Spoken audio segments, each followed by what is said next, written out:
Le peuple suisse avait trop de raisons pour refuser la réforme des rentes. C'est pourquoi elle a échoué, selon une analyse. Mais séparément, aucune de ces raisons n'aurait pu faire trébucher le projet d'Alain Berset. L'interaction de l'ensemble des motifs de « non », comme par exemple le relèvement de l'âge de la retraite pour les femmes, a été décisive, selon l'étude Voto sur les votations du 24 septembre publiée jeudi. La prévoyance vieillesse 2020 a été rejetée à 52,7% et son financement via un relèvement de la TVA de justesse par 50,1% des citoyens et la majorité des cantons. Les partisans de l'UDC ont été les principaux acteurs de l'échec du projet. 84% d'entre eux ont dit « non ». Les partis qui ont soutenu la réforme n'ont pas réussi à mobiliser leurs membres. Toutefois, les affiliés du PS n'ont pas laissé tomber leur ministre. Plus de 3/4 ont glissé un « oui » dans les urnes. Même vos-telles caractéristiques sociales n'ont joué qu'un rôle secondaire dans la décision.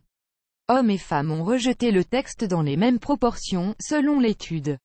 On ne peut parler ni de conflit générationnel ni de fossé des sexes. Les seniors ont été les moins enclins à soutenir la réforme. Ceux qui ont approuvé le projet ne l'ont pas fait par conviction d'avoir voté pour la meilleure solution, mais pour surmonter le blocage de la réforme. Pour beaucoup d'entre eux, le texte proposé était le meilleur compromis dans les conditions actuelles. Augmentation des rentes. Le motif de « non » le plus populaire a été l'augmentation forfaitaire des rentes AVS de 70 francs par mois. Il ne faut toutefois pas en conclure que toutes les personnes qui ont argumenté en ce sens refusent une extension de l'AVS. Une majorité de ceux qui ont critiqué le supplément n'a pas dénoncé l'augmentation en soi, mais plutôt qu'il serait refusé aux actuels bénéficiaires des rentes. L'augmentation de l'âge de la retraite pour les femmes a poussé 12% des votants à glisser un « non » dans les urnes. Le référendum lancé au nom des femmes par les cercles syndicalistes de Suisse romande a été remarqué, alors que cet argument n'est mentionné que par 8% des alémaniques et 15% des italophones comme motif principal de leur refus. C'est la raison la plus souvent évoquée, 29% par les romans. Visiblement, cette mesure prévue par la réforme n'a joué qu'un rôle mineur dans le scrutin. Nombre de citoyens adhérant au principe de l'égalité des salaires, parmi lesquels des femmes de gauche, ont choisi de dire « oui » à la réforme.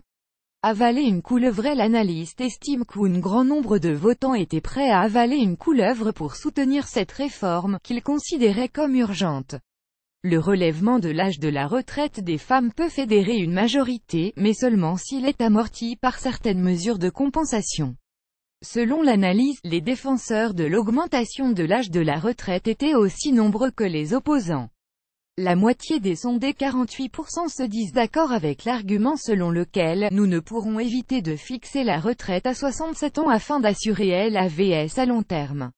L'autre moitié le rejette. L'écart entre les personnes pour ou contre la retraite à 67 ans se maintient au-delà de l'appartenance partisane.